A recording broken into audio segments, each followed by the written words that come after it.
Thank you. Thank you. No, thank you. Greetings and salutations, everybody. You have turned once again this week, actually, for Unedited Walt, and we got to be honest, I get this is my standing ovation. it's a standing ovation and an encore. Yeah. Oh, stop. Mr. Popularity, David H. Altman is on the house. He has had an amazing career in the UFO world and television and radio and everything else. We're going to have an amazing, exciting conversation. We've had a couple moments here early. So, David, thanks for being on, and I'm excited about having a conversation here. Thanks for having me on a Friday evening. Finally a Friday. That's it. Yeah. So, where do we begin? How did you start in getting involved in all this, by the way? Oh my gosh! So you want to do a deep dive? Sure. All right. So we got to go way back to when I was about 8 or 9 years old. When my parents first got divorced, my mom and I went to live with my mom and I went to live with my mom, and my older sister and brother went to live with my dad because they were in their final years of high school, didn't want to switch schools, so they stayed, and I went with my mom because I was young. So my mom and I lived with my grandparents, and my mom got a job, and I started second, third grade or whatever, and after school, when school was over, I'd go with my grandmother because my mom would be working, and my grandmother was the head of the public library in our town in New York. So after school, I'd take the bus to the library, and she'd plop me down into whatever section I wanted, and it was usually like the Universal Monster, Dracula, Frankenstein, Wolfman books about the old school movies. And, after I was done reading all those books, the next shelf over was, Bigfoot, Loch Ness Monster, aliens, and so on. So, that was when I first got into it. That and, of course, Star Wars. I was a sci-fi kid. My mom loved sci-fi. She took me to movies she probably shouldn't have taken me to as a kid. That nowadays I look back on it and I'm like, how could you take me to see that movie? But yeah. So that's how I got started into the. Well, that's a natural progression going from Dracula to aliens. Well, once you've read all of those books on cinema monsters for kids, the next shelf over, was that it's any library. It's Bigfoot, Loch Ness Monster, aliens, right? So whatever. Yeah. So then fast forward, I got into the music business. I managed bands. I worked for a bunch of major, record labels like Capitol, Interscope, stuff like that. I moved out to Hollywood. I was a manager. I was a tour manager for bands. So I traveled all over the friggin' place on the road constantly for years. And then the music business changed in the middle 2000s with downloading started happening. As soon as the CDs were done, the music business changed forever. So I needed it. I just started looking for a new career, and I have a lot of celebrity actor friends and so forth from living out in Hollywood. I started with another friend of mine, a Comic-Con agency, where we were booking actors and celebrities internationally on all the Comic-Cons. Wow. Yeah. So I was doing that, and I got a phone call one night from my agency partner, and she's like, "Hey, we have a new client coming on. He's not an actor, but he's a producer, and he's got a new show coming out. And he's a friend. He's a friend of an actor that we knew that it was a client, and he was recommended to us." And I was like, "Oh, what's the show?" And she was like, "It's called Project Blue Book." And I was like, "Wait, what?" I'm like, they're making a show about Project Blue Book, and she was surprised that I knew what that was, you know. And I'm like, yeah, of course I know what it is. I'm like, I want to talk to this guy, you know. So You're all over it. yeah, so his name is David O'Leary, and I ended up booking him on a UFO conference. And him and I flew out to Laughlin, out to Vegas, to the conference. And this was in, I believe, 2018. And at this conference, that's when I first met people like George Knapp, Jeremy Corbell, Rick Doty. I mean, there's so many people out there. And that's when I met the guys from the famous USS Nimitz case. Yes, we don't want to talk about that. Yes. Yeah, yeah. So David O'Leary and I sat down with radar operator Kevin Day, and you know, we sat down with him for a while. And at the end of the conversation, he asked me for my number, and he's like, you know, I have a couple of favors I'd like to ask you. And I was like, sure, here's my number. Call me anytime.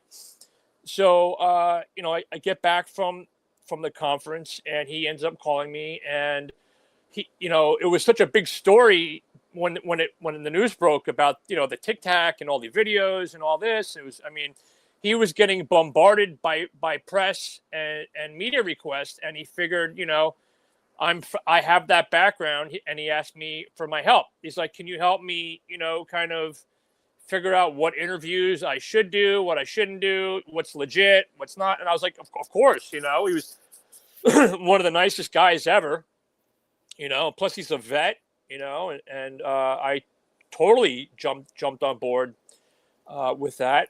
And I actually ended up not only working with Kevin, but all of the retired guys, pretty much everybody but the pilots, you know, all the guys that were on the Princeton and a couple of guys from the Roosevelt.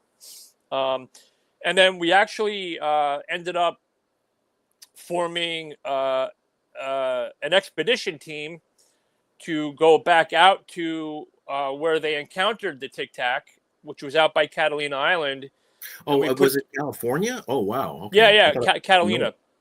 No. Oh, yeah, wow. so we put together a team of scientists and a lot of the retired vets and a couple of guys who were great technicians that built equipment just for this expedition. Wow. And yeah, we went back out there with a couple $1 million worth of stuff, probably. And that's when we filmed that movie, A Tear in the Sky. Yep. Yep. And that was originally going to be a TV series. Oh. I was contacted by the guys over Morgan Freeman has a production company called Revelation. Oh.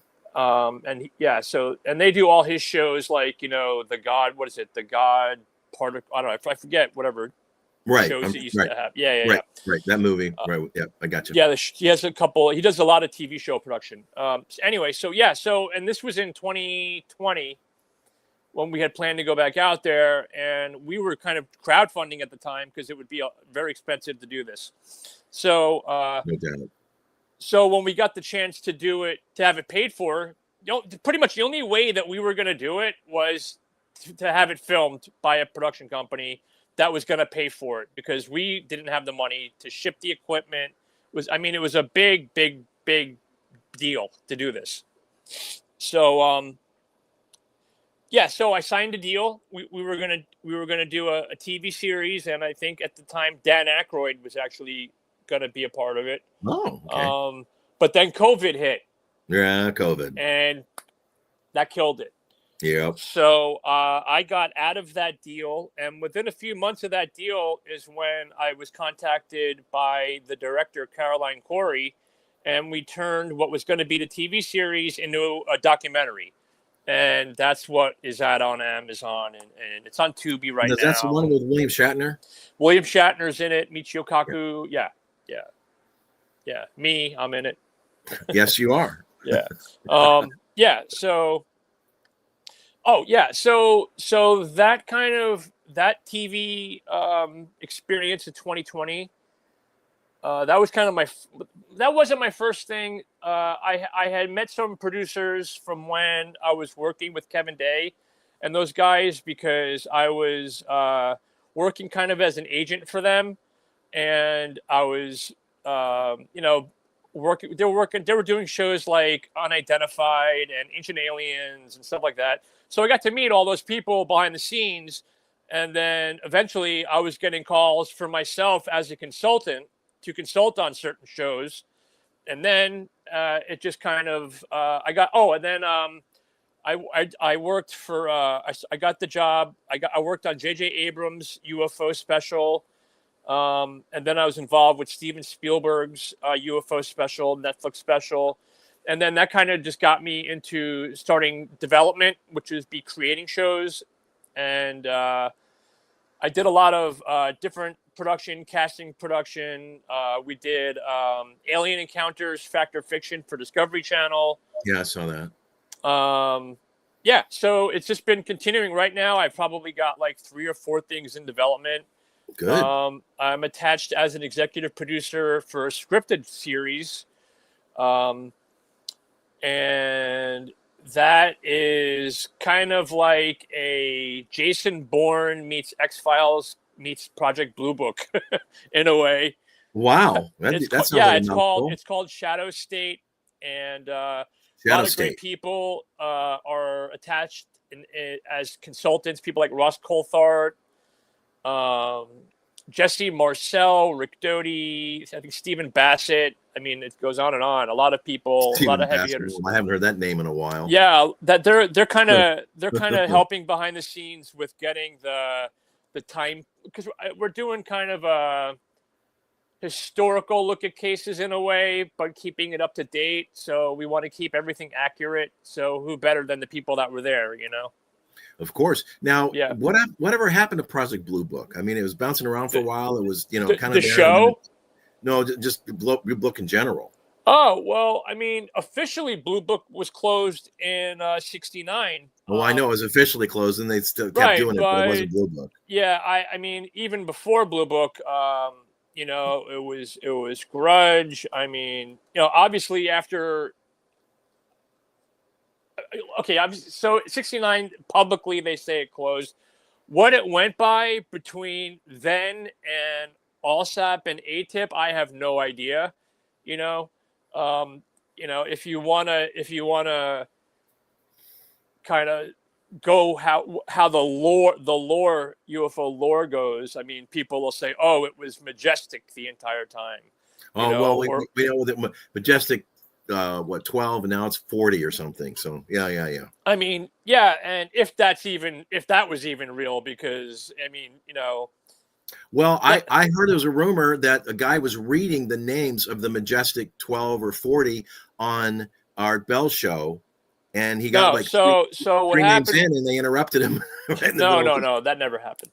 No, that never. That was a rumor. Okay, my bad. No, I live on Art Bell. Art Bell. If it wasn't for Art Bell, I wouldn't be. That's another part of my story, which I forgot to mention. Is my dad was an Art Bell fan, and I learned. It's crazy to know. Like, I was a kid, and I went out and I bought the Alien Autopsy film, and years later I became I became friends with Ray Santilli and Gary Shufield, the guys who were behind that. I know them. And it blows my mind that I was that little kid buying that cassette, and then meeting these. But anyway, Majestic 12. So there were some researchers back in the 80s, one of them being Bill Moore, one of them being Jamie Shandera. There's 2 ways to say his name. Jamie Shandera, he received an envelope in his mailbox with undeveloped film, and those were the Majestic documents. Wow. Oh, wow. Yeah. And then I believe the second dump was in the 90s, and that was to a researcher in the UK, I think. I might be getting mixed up, but yeah. Yeah, but no, the Art Bell thing, I don't remember that. Fair enough. So basically the library and Art Bell are your origins. That makes perfect sense. Yeah, as far as my UFO origins, yeah. Coast and Star Wars. Well, you have to feel the power of the Force. Yeah, yeah. So I got to start with Skinwalker Ranch. I mean Okay. that I've seen the majority of like 2 or 3 episodes, no seasons on History Channel, but Yeah. that's really an interesting the progression of what they did and how they did it for me. Yeah, so personally, I've never been on the property. I've been pretty close. I've actually done investigations, boots on the ground. I took a team out there, out to the basin. We spent like a week In out Utah. there. Yeah, yeah, we spent like a week out there filming. But yeah. So I'm pretty good friends with Brandon Fugel, the owner. Yep. Um, Yep. I've helped them out with casting for the show. Half of the team from the movie the movie I was in, Terror in the Sky, the Nimitz guys, and David Mason. David Mason now has been on like 10 episodes probably. He just they booked him on for one episode and he just keeps coming back. And he Keep was the guy. going. Yeah, he was the guy that provided all of the gear for our movie. He was a part of our group, and he's in our Mhm. film. Yeah, he's out there all the time. I mean, what's going on out there? I don't know. I can tell you that I've had friends that have called me in the middle of the night that have gone out there to film, and I'm like, they'll call me 3 a.m. from Utah, and I'm like, what's going on? They're like, I'm back in my hotel room. Like, I'm not going back out there. I've had a couple of those. I mean, the show that I saw, there was some goofy stuff that occurred when they were, putting up balloons and, flying a helicopter around. And it was really interesting. Yeah, I've I have a couple of guys that I met. They're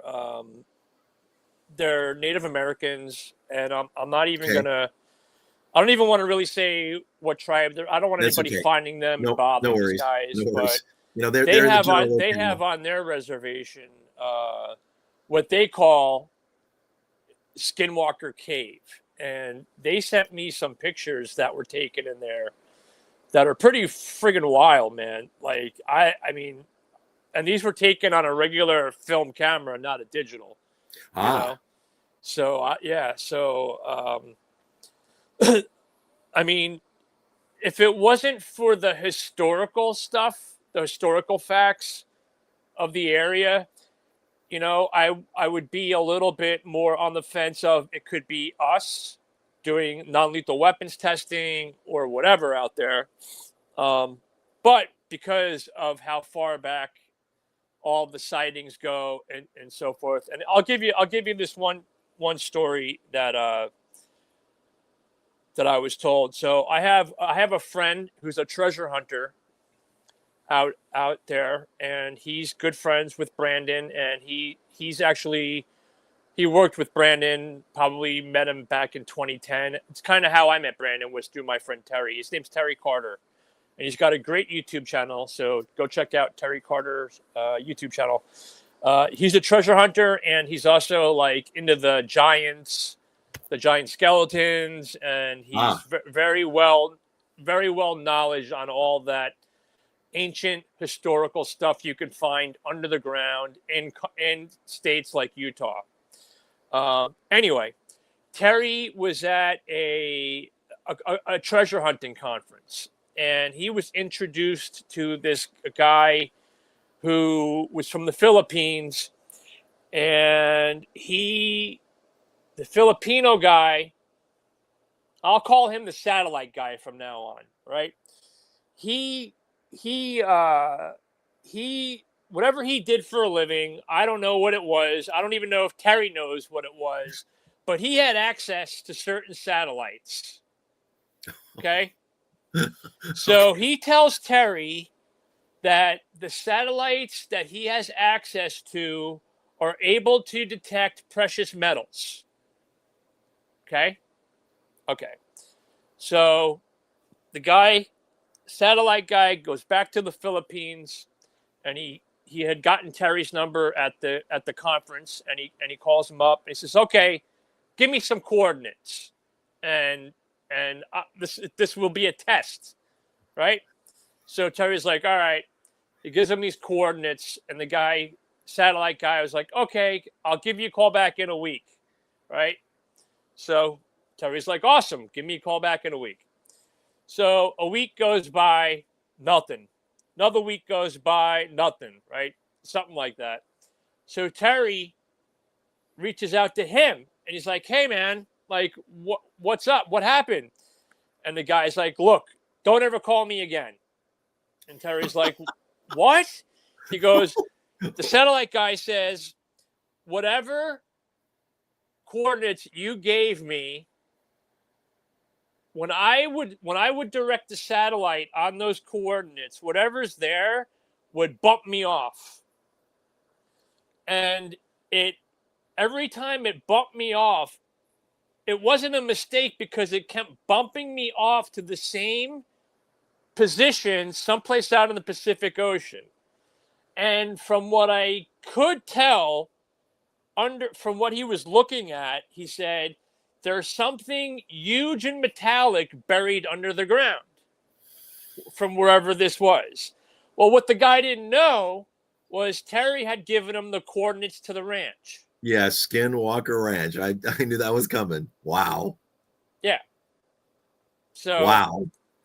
So Terry and I called Eric Bard, and I set up a call with Eric and Terry and myself, and they had put. I mean, obviously, they had tried putting satellites themselves over that area, and they didn't disclose to us what they found, but they never heard of anything like that. And I guess the question it left, my biggest question was, what were the coordinates in the Pacific Ocean that it kept going to? Because to me, that's interesting, right? I would like to know. And it's not just random. It was the same place. Right. Yeah. And this guy disappeared after that, right? Wow. And then I talked to another researcher, and I'm not going to name him right now because I don't know if he wants to be named. But and I was telling him this story, and he goes, "Wait a minute, I know the guy you're talking. I know the satellite guy you're talking about. He had met him, and he thinks that he had some type of CIA connection, and it was just like kind of glad that right at the end of the day. Right? But yeah, that's pretty you weird. That's pretty weird. Yeah. Well, what's funny is, just go back to show real fast. They would put up like balloons and lights up and lasers and all this, that, and the other. And how many times can you do that though? How many times? And I agree. I mean, once or twice, it's like been there, done that. And don't even need the T-shirt. These black unmarked helicopters would fly by that obviously implied that it was a government. So I mean, and the black helicopters. I mean, those go back to the cattle mutilations that have. Okay, and there was and in the first season, they found it. They had cattle on the ranch, and there was a cattle mutilation. Yeah, and then there was an alleged object over the. Yeah. Yeah, there was one. So, okay, this is getting interesting. So, I mean, we were just talking before we went on air about cattle mutilations. I think the rumor has it it's more us than them. And you're leaning that direction. Yeah, I mean, I'm like I said in that conversation, like I'm not saying that. I think it's both, but I think this phenomena is so weird. Like. It wouldn't surprise me if we were doing something and the others saw how we were doing that and maybe did it themselves. I mean, who knows, right? Like, but there are a lot of mutilations that have taken place in where middle of nowhere, right? Like, and they're very strange. So I think there is something to it, and I think a lot of it is also us. Well, I know we talked earlier, but again, Linda Moulton Howe, who I've met a couple times, she had a special on, I think it was NBC. She was in Strange Harvest Strange Harvest. in the 79. Yeah. 79. She finished the first episode, had the second one, and they killed it. Then they didn't Well, want to. no, she filmed Strange Harvest, and then she was supposed to film not a mutilation special, but a UFO special for HBO, and that's when Rick Doty brought her onto Kirkwood and fed her all this BS. He told her, he sat her in a chair in the middle of the room, and he put down some papers in front of her, and he said, you can't take notes, you can't take pictures, blah, blah, blah. Here's what's going on. And he left the room. Meanwhile, they're filming her, watching her the entire time. And in these papers are pretty much references that are telling her, like, the ETs are our makers, and they're coming back to collect their product. And they told her all this bullshit. Pardon my French. And then they said they were supposed to give her this footage that was allegedly a craft landing and two beings getting out. And they pulled everything at the last minute. I mean, it was just a total counterintelligence, like op. It was a psyop they were playing. Yeah. And it was carrot and stick, and they just totally pulled the carrot and gave her nothing. And she lost the whole show. They canceled everything, and it was crazy. Yeah. I mean, yeah, I know that I'm talking about the Emmenager footage, and I might be mixing the two together, but I think that they might have offered her that footage as well. I don't know. But anyway, they did offer her all this stuff, and then they pulled it. Right. Well, I got half the story right, so I'm close. Yeah. She's fabulous. I haven't seen her much lately, but more power to her. Her YouTube channel is pretty active. Yeah, I need to check out her YouTube channel again. She's pretty active. I actually way back to the show on Bigfoot. So do you have any do you have any take on Bigfoot? I have a lot on a big take on Bigfoot. I'm involved with a Bigfoot project in development now that I've been working on for a while. Yeah, I really can't talk about it. Of course, but I can talk about Bigfoot. What would you like to know? What do I think? Or fire away. Okay. I think that there's probably until I see something myself, right? I'm on the fence. Okay. I mean, I don't know if there's aliens out there. I don't know what's going on. I've seen some things in the sky I can't explain. I filmed them, I've never had I know. any. You were younger as a kid, didn't you see some? I think I saw one of your YouTubes. Weren't you saw one like out of your backyard or something? That was like 5 years ago. Yeah. Oh, okay. It was recently recent. The one where it disappeared. Yes. Yeah, that was my mom and I. Yeah. And like that. The story behind that was so I live right by Cape Canaveral. Like, I can see the launches from my yard, right? Cool.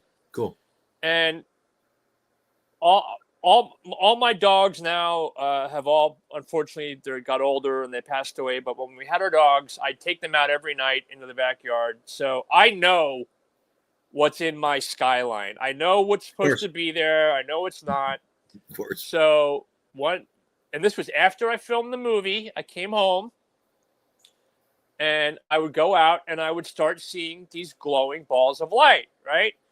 And I'm like, they're not satellites. They're too low. So I'd sit there. For me, the only way that I was going to know what it was to see it leave, right? It was either going to go and take off or whatever. So I'd sit there and I'd sit there and I'd sit there. Nothing, right? I'd get fed up. I'd go inside, come back out 5 minutes later, and the damn thing's gone, right? Like, it was waiting for me to go inside, and then it would leave. So this was going on for months. Wow. So, I mean, on a regular basis. Wow. Yes. So one night I went out, and there was one really low, and I ran in the house. I'm like, Mom, you got to come outside. You got to come out.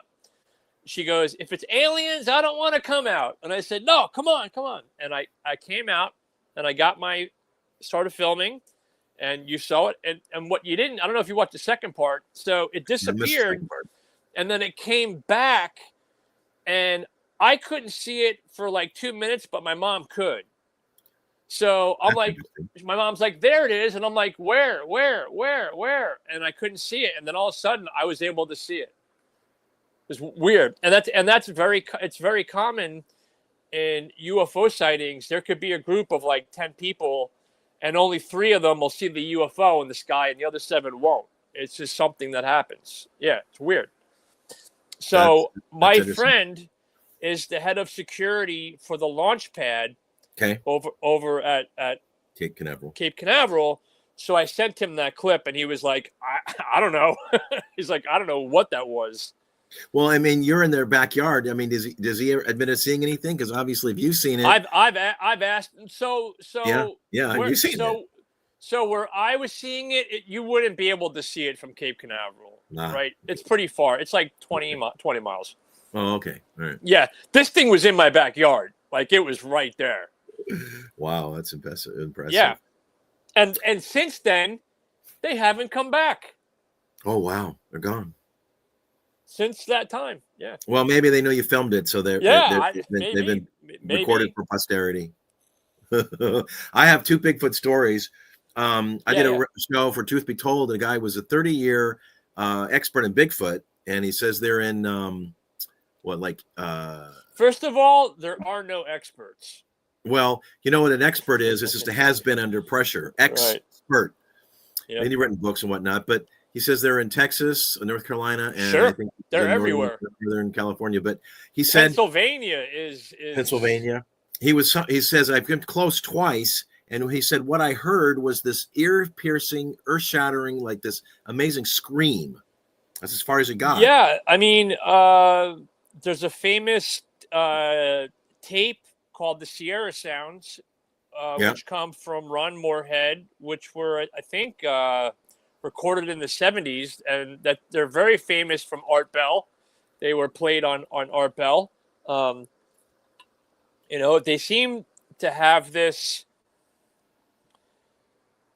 what's the word I'm looking for? Not echolocation, the other one, where they can focus their sound out, and it has an effect on the human body, right? Like, that's what people say. I'm more on the fence that if there is a Bigfoot, I think it's more of a paranormal relationship more than like a relic hominid that has survived all this time, like a Gigantopithecus or something like that. There's too many stories of them like disappearing into a ball of light, disappearing completely with nothing. There's reports of them disappearing and only their legs are still there. Like, that's interesting. Only half of them, right? And then there's reports of their footprints. Like, you'll follow their footprints and they just end. Right. And or there'll be like a sandbar in a river, and there'll be one print in the middle of the sand. There's just a lot of weird stuff that, especially I'm friends with a researcher, Stan Gordon, who's been doing this for 60 years. And he's from Pennsylvania. And there was a flap that happened in 72, 73 out there where, I mean, people were like, UFO came down and 2 Bigfoot came out. They weren't calling them Bigfoot. They just said 2 hairy creatures with glowing green eyes walked out of this craft. And I shot at them. And when I hit them, the bullets ricocheted off and nothing happened to them, or the bullets passed right through them. So I don't know. And there's hundreds, if not thousands, of reports like that. Yeah. Well, so I said, well, maybe when you heard that scream, I said, do you think they may have been going into a different dimension? Because obviously there's more than, the dimensions we're familiar with. Well, yeah, And he says, I've that's never even just looked as into good that. as that's just as good as a hypothesis than anything, like. Yeah, and then there's tapes of them where they're more like speaking, and they sound like samurais. Like if you listen to those old samurai movies, they're like, that's exactly what they sound like. Interesting. Weird. That's okay. So, what, in your opinion, is the most compelling piece of evidence supporting the existence of aliens or non-human intelligence and existence? Anything come to mind? Man. Until we have a body, I mean, even right now, like for me right now, video evidence is done, right? Just with AI and everything, I just Can't trust it. unless I know the person that filmed it or I filmed it myself, right? I can't trust anything. So there's some footage that was shot before you could really manipulate things in certain ways. I think some of that, we might have to go back to that stuff, the materials that they're testing, the metamaterials, where there's like slag that is fallen from the sky from some craft, or an alleged, okay. So on the show, one of the shows I produced on for Discovery Channel, Alien Encounters Fact or Fiction, we had more than one person that I brought to the show with metals that we had tested that came back. They couldn't be made here, right? They're pure aluminum. We don't make pure aluminum here. All of our metals have alloys in them. This had no. This was as pure as you can get, and they were from Roswell, from the crash site area. Roswell. So, okay. Yes. Yeah. It's a piece from the Roswell area. They're still finding pieces out there today. They're small pieces, but they're out there. Interesting. Yeah. Well, the day after Roswell, I think I read that we got 4 things out of Roswell. We got lasers, Kevlar, night vision goggles, and the fiber optics. Fiber optics, and the transistor. And the transistor, correct. Yep. Yes. Yep. Because 18 months after it was found, there's probably more. I mean, that's what Corso told us, but I'm sure there are probably right. more, That's the story. I mean, some of his story is very credible. Other parts of it, I'll say I'm on the fence with his story too. Fair enough. I mean, he is who he says he was. That's for sure. No doubt there. Yes, without a doubt. But what motivations? Who? I mean, I don't know. It was a good book. It was a good book. It wouldn't surprise me if somebody the higher ups were like, "Hey, you're retiring.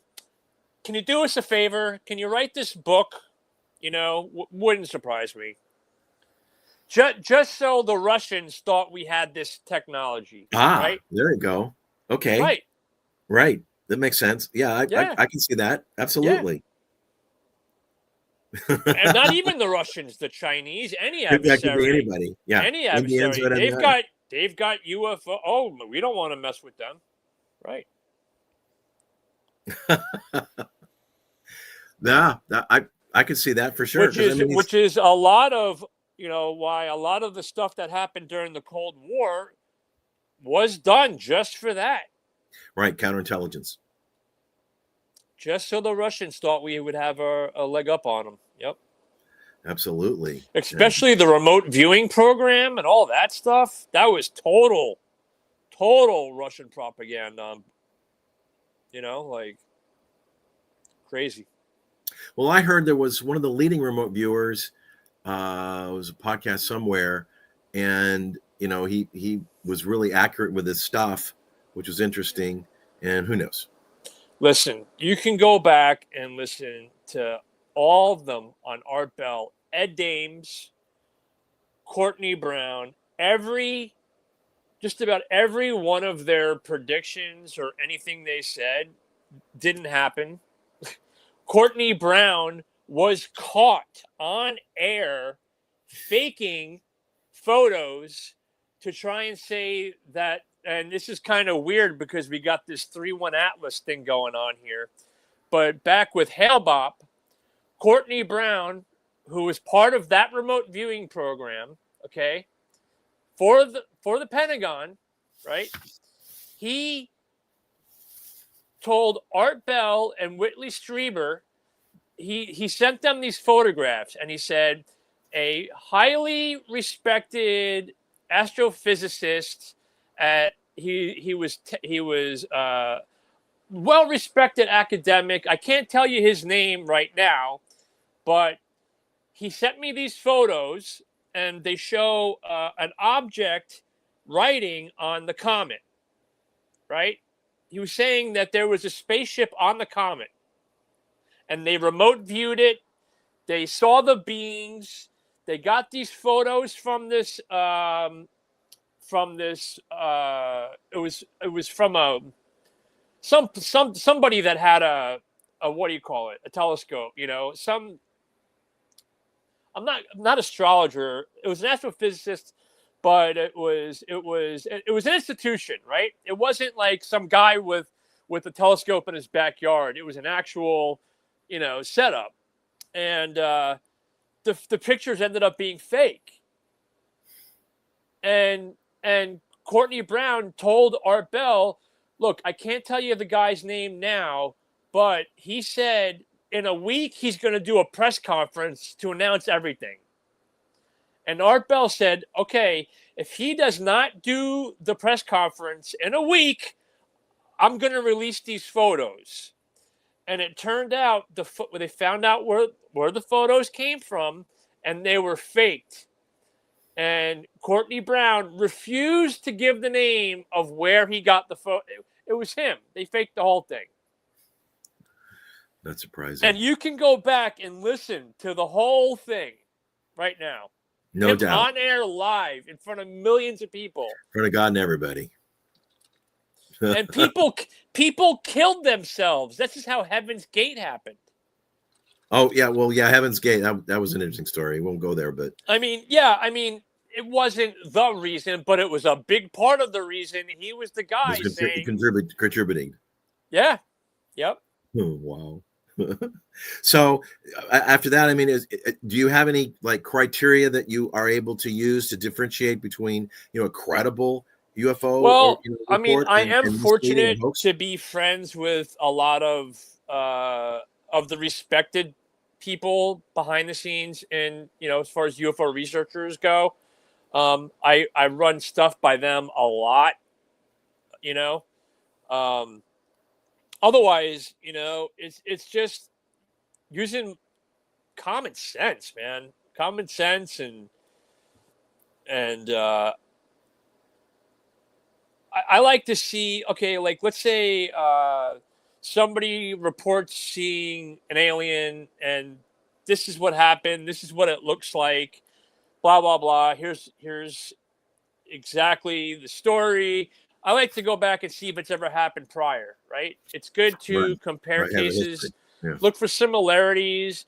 If they're too similar, that's a red flag. Nowadays you really don't hear. It's funny, I was working on this one show, and it was more of a show about abductions, and I could not really find somebody that had a story, a typical story like I was abducted, I woke up, I couldn't move, there was an alien gray, I was floated through my window. I was put on a craft. I was on a table. They did experiments on me. Blah blah blah. Like that doesn't happen anymore. Well, there was Betty, and I'm trying to Betty remember and Barney Hill.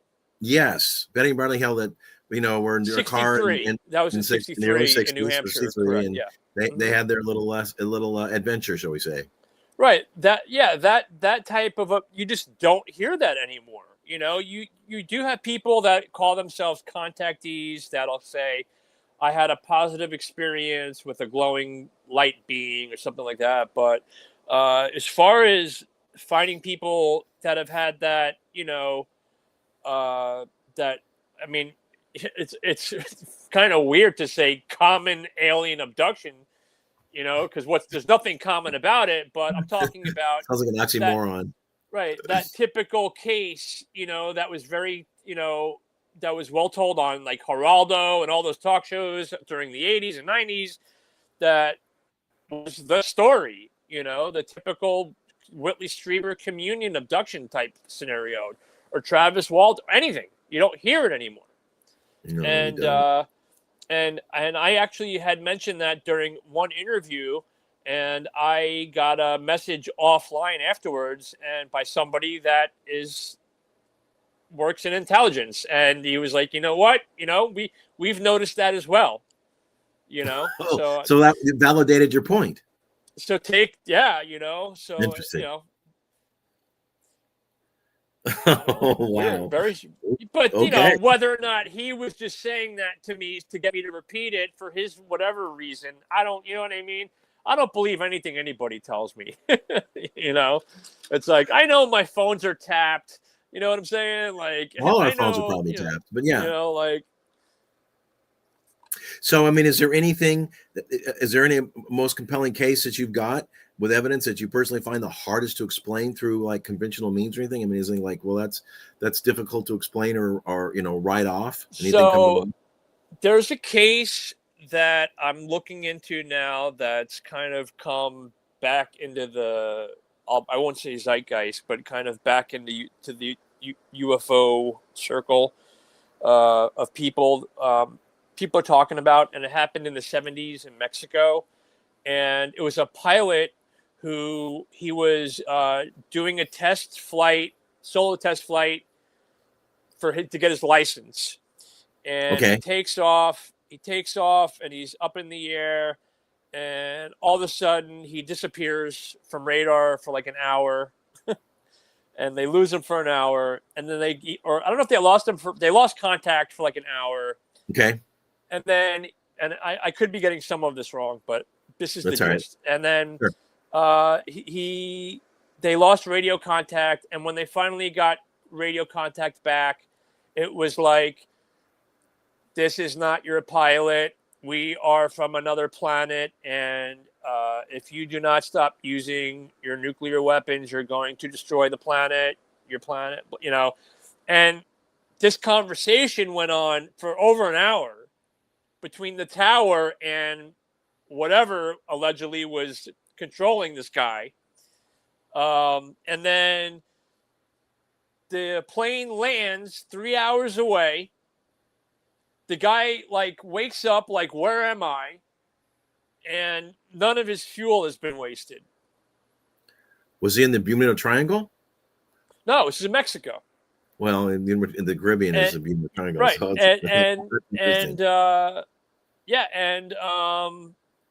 they recorded this whole thing, and they put it in a desk and forgot about it. They didn't want the public to know about it.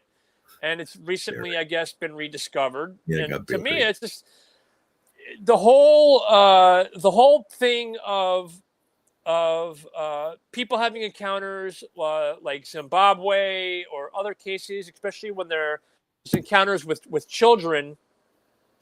The children or whoever have these encounters, they always say, the message we got was, stop doing what you're doing to the planet, because you're going to destroy it, right? What's going on there? Something happened. Did it happen? I'm good. Okay. Yeah. Didn't see anything in this end. Oh, weird. All right. So it's maybe they're recording us now. No. Like why do they care so much about what we do to our planet, right?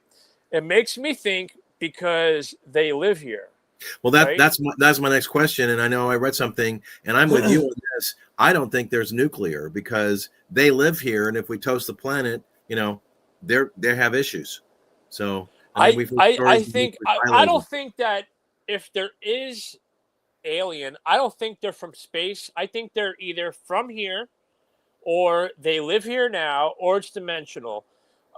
If they I were from agree. space, we would be seeing things like 3-1 Atlas every day if they were coming from space, right? Yep. Yep. We would be seeing things in the sky every day. We don't. We're seeing things under Well, the water, yeah, right? Under the water all the time, right? Like, but I mean, I know people that have had night vision goggles, right? They yeah, fire those yeah, you puppies might, up. right. But as many UFO sightings that are seen and filmed daily and reports and so forth, we would have to see traffic, have to see something. True. I don't care if they're coming in through portals or whatever. We Yep. would be seeing more stuff in the sky. We don't. Okay. We see more stuff here. Why? And the fact that they're seeing the reports that we have shutting down nuclear sites, right?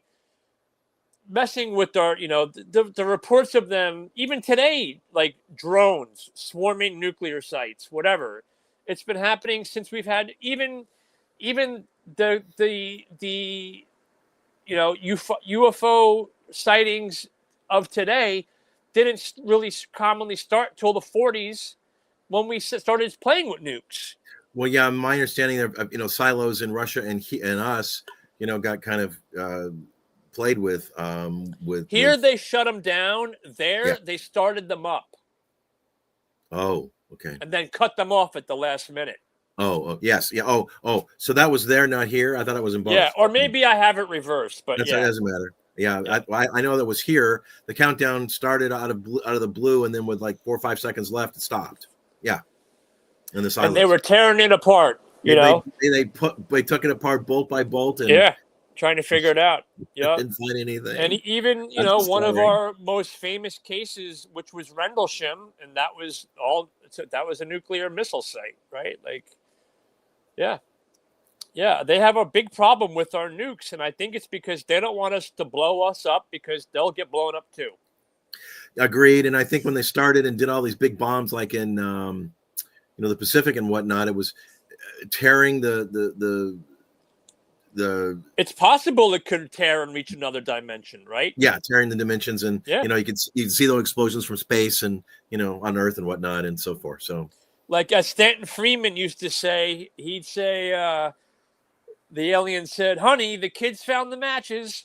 yeah, on one show it's like, yeah, they're playing with matches, and if they don't watch it, they're gonna get burned. Yep, the kids Yeah, found the matches. Yep. Well, I would be remiss if I didn't mention, and you mentioned it very briefly, the reptilians. Any take on reptilians or Draco So or what whichever, I whatever? mean, there are people that say like there are four basic alien groups, right? You've got the Greys, the Reptilians, the Tall Whites, Yes, and what am I forgetting? Oh, and then the Mantids, right? yes. I think that there's something to it. I don't think that we have the shape-shifting Queen of England reptilians. I think that there could be another older race that lives underground. To me, that's a possibility. Well, And come on, it's the Anunnaki. Come on. and I mean, the Anunnaki. I mean, that's a rabbit hole in itself. I think Yes, to yes, it connect is. the Anunnaki to the reptilians is another big leap. No, You know? I agree with you. That's a leap. Yeah, That's a leap. yeah. I think I'm like infatuated and obsessed with the story of There's a story from the 30s of reptilians being spotted underground in Los Angeles. Yes, in the tar pits. So no, not even in the tar pits, just I like heard it was one. in the subway, or not the subways, but just underground tunnels, and yeah. So, to Right. me, that's It was in the LA Times. yeah. But Yeah, it was part of once the LA Times. again, is it one of those sensationalized stories of that day, or yeah? I need my time machine to get fixed, so I can go back and. Yeah. Yeah, and my If crystal I had ball's a dude, my seriously, crystal ball's in the shop. I'm not kidding when I say that if I had a time machine, the first thing I would do would be like to go back to when Benny and Barty Hill were allegedly taken, or go back to when Travis Walton or Roswell, right? I'd go back to Roswell, July whatever, 1947, and wait and see what happened. That's what I would do with a time machine. Then I would go back and get rich. I'll join you. Yeah. Let's go. There you go. Because my understanding is Roswell, which actually was Corona, they didn't want people to know in New Mexico, and they had. Well, it was like 5 miles. Yes, Yeah. and they've had all the nuclear warheads or bombs in the world. The U.S. did on that one place, and theoretically, the UFO came by. They were the group that dropped the bomb. Yes. Right. So. Yeah, I'm pretty good friends with Jesse Marcel III. Yeah, I've had many of conversations with him about all this stuff. And Frank Kimbler is another good Roswell researcher. He actually lives out there. He works out at the museum, the Roswell Museum. Yeah. Wow, still working on it. There you go. Yeah, to this day, they're finding new sites and everything. Really? Yeah. Yeah, I shouldn't say new sites, but new debris from then. We mentioned that already. That's I mean, after all this time, let alone everybody wasn't around there. Think of 5-6 miles of debris scattered, and you're going to find they're not that far. Yeah. Oh, I didn't realize it was that. It was 2 crash sites. Yes, I know it's 2. Yeah. And supposedly they pulled one out of the craft that was alive. So. And they gave it strawberry ice cream. I don't know. What was this? Oh, I didn't hear that story. Oh, that's a J-Rod story or whatever. Oh, strawberry ice cream. Yeah. Cool. Strawberry ice cream. Yeah. Cool. That's what they say. Yeah. That's funny. So just to finish up, even though I know it's all top secret, comrade, can you expand on what projects you're working on? Yeah. So I got one UFO type thing in the works. I got the Bigfoot show, and then the scripted UFO show, Shadow State. Shadowscape. Okay. No, Shadow State. Oh, Shadow State. Oh, is that STATE. Is that different than the Deep State? It's the same kind of idea. Shadow State, Deep State, whatever. Hidden, whatever. Okay. Yeah, Shadow. Okay. Right. Yeah, and then other stuff that's not even related, non-paranormal show. I got a dating show I'm developing. Well, my girlfriend and I watched The Dating Game, which is from years ago. So it's really hilarious. Yeah, we need to bring that back. I love those old episodes. Like they're fun. Pee Wee Herman was on there. Yes, I saw the Pee Wee Herman one. Yeah, it was very funny. a lot of celebrities. He didn't win. Yeah, I know. A lot of celebrities were on that show. Yeah, yes, it was funny. And serial killers. There was there was a serial killer, and I read the story. He won. Rodney. And she creeped out and didn't go on the date with him. Yeah. Yeah, they did a whole movie off of that already. Well, they made a movie from it, and I know the guy who played Man from U.N.C.L.E. was on there too. That's Robert Vaughn. Yes, Robert Vaughn. I'm a whole useless knowledge. Yeah. I think we need to bring. Well, good. That'd be exciting to watch. Cool. Can't wait. Yeah. So, if they wanted to find you and get more information, I know you've got a YouTube channel. Where can they do that? Just Google David H Altman, right? Like. Yeah. Don't forget the H. Yeah, don't forget the H. Yeah. David H. Altman at David H. Altman. That's me. Okay. Yeah. Cool. Well, David, it's been a thrill and a pleasure. It's been fun. Thank you. Thanks for having me. Well, thank you. Hope you had a good time. Yeah, And definitely. Anytime. we'll maybe do it again. And For sure. until next time. By the way, we have a sponsor. It's Retirement Fortress. If you are worried about your portfolio, that rumor has it the market may be a little wonky next year, give a check out at www.retirementfortress.net, or you can reach them at 888-999-9258. So with that, have a great weekend and happy trails and travels. Have a good weekend. And beam me up, Scotty. You got it.